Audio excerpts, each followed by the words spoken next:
नमस्कार विद्यार्थी मित्रांनो, जेई मेन 2026 साठी ॲडमिट कार्ड हे रिलीज झालेले आहेत आणि ॲडमिट कार्डवरती कोणकोणत्या गोष्टी चेक करायच्या आहेत किंवा सोबत जाताना कोणत्या गोष्टी घेऊन जायच्या आहेत तर त्याच्याबद्दल आपण या व्हिडिओमध्ये इन डिटेलमध्ये डिस्कशन करणार आहोत.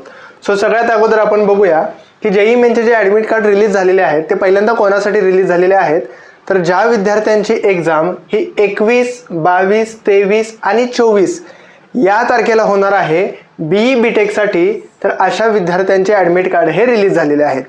ज्या विद्यार्थ्यांची एंट्रन्स एक्झाम ही 28 आणि 29 जानेवारीला होणार आहे अशा विद्यार्थ्यांचे ॲडमिट कार्ड्स अजून रिलीज झालेले नाहीत, मात्र येणाऱ्या 5 ते 6 दिवसांमध्ये हे ॲडमिट कार्ड हे रिलीज केले जातील. त्याचबरोबर ॲडमिट कार्डवरती कोणकोणत्या गोष्टी चेक करायच्या आहेत, त्यातल्या कोणत्या गोष्टी इम्पॉर्टंट आहेत ते सुद्धा आपण थोडंसं बघणार आहोत. सगळ्यात अगोदर विद्यार्थ्याचं जे नाव आहे, आता मी सेफ्टी पर्पज एखाद्या विद्यार्थ्याचं इथं ॲडमिट कार्ड घेतलेलं आहे पण काही इम्पॉर्टंट गोष्टी मी हाईड केलेल्या आहेत, पण विद्यार्थ्याचं जे नाव आहे ते नाव बरोबर आहे का त्याच्यामध्ये पहिल्यांदा चेक करायचं आहे.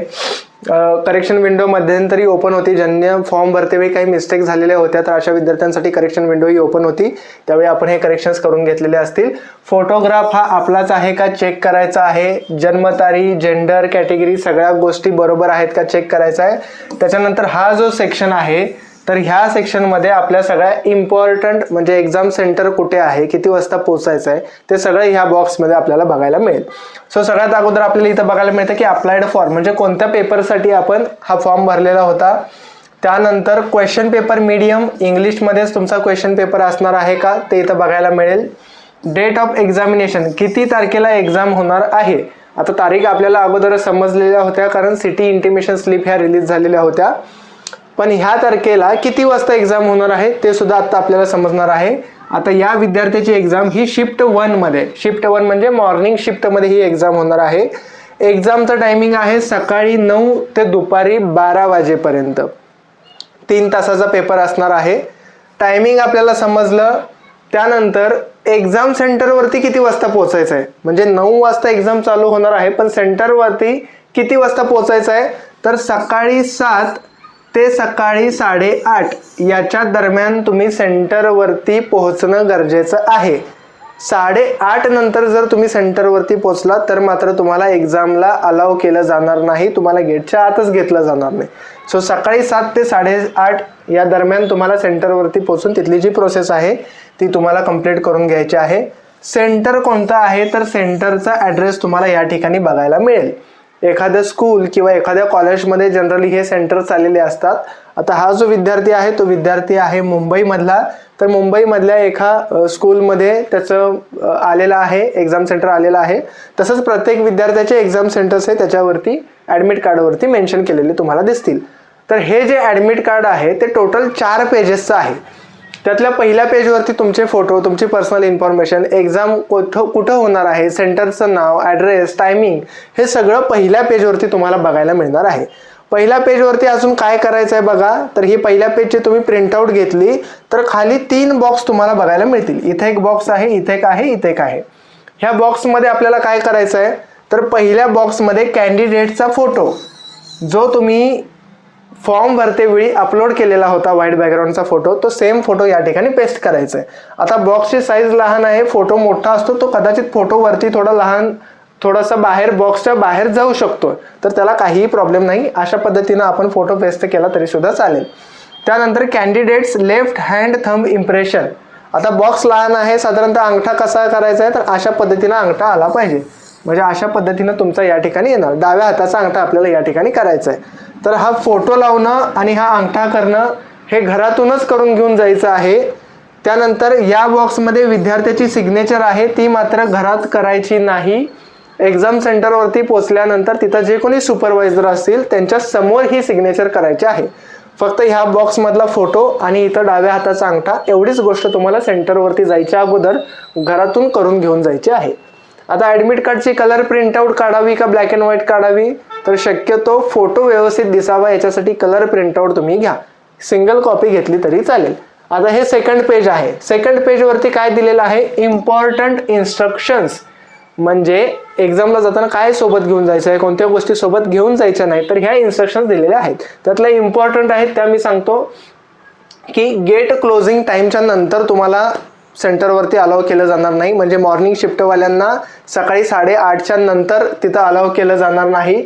आणि पूर्ण 3 तासची एक्झाम संपल्याशिवाय कोणालाही बाहेर सुद्धा जाता येणार नाही. म्हणजे जरी तुमचा पेपर लवकर झाला असेल तरी 3 तास तुम्हाला तिथं थांबावंच लागेल. त्यानंतर सोबत काय काय घेऊन जायचं आहे बघा. पर्सनल ट्रान्सपरंट वॉटर बॉटल, म्हणजे स्वतःची एक पाण्याची बॉटल असायला पाहिजे जी ट्रान्सपरंट असायला पाहिजे, त्याच्यावरती काही लिहिलेलं किंवा स्टिकर्स वगैरे नसायला पाहिजेत.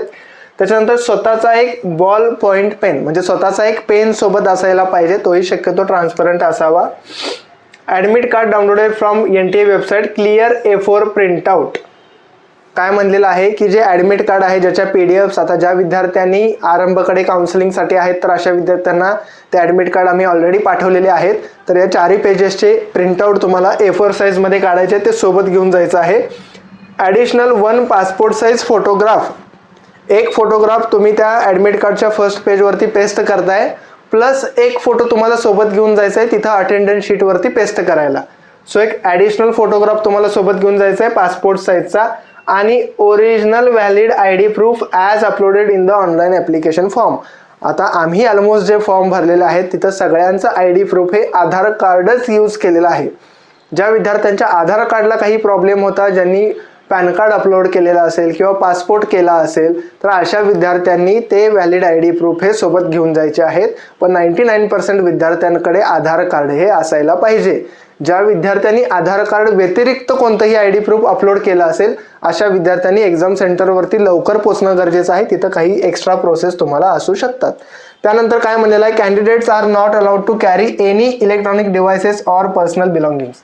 म्हणजे मोबाईल, कॅल्क्युलेटर अशा इलेक्ट्रॉनिक कोणत्याही डिव्हाइसेस तुम्हाला सोबत घेऊन जायच्या नाहीत.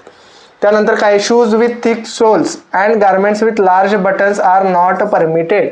म्हणजे ड्रेस तुम्ही जाताना एकदम थिक सोल असलेले शूज घालायचे नाहीत, किंवा जीन्स पॅन्ट शक्यतो अवॉइड करायचे आहेत, किंवा मल्टिपल पॉकेट्स असलेल्या पॅन्ट तुम्हाला अवॉइड करायचे आहेत. सिम्पल ड्रेस, जेणेकरून चेकिंगमध्ये काहीही प्रॉब्लेम होणार नाहीत.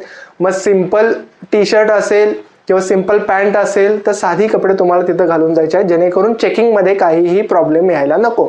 हे जे काही पाण्याची बॉटल असेल, पेन असेल, तुमचं ॲडमिट कार्ड असेल, आयडेंटिटी प्रूफ असेल आणि फोटो असेल आणि सिम्पल ड्रेस, एवढ्या गोष्टी तुम्हाला सोबत घेऊन जायच्या आहेत. आता हे आहे ॲडमिट कार्डचं सेकंड पेज, तर याची सुद्धा प्रिंटआउट तुम्हाला सोबत ठेवायला लागेल.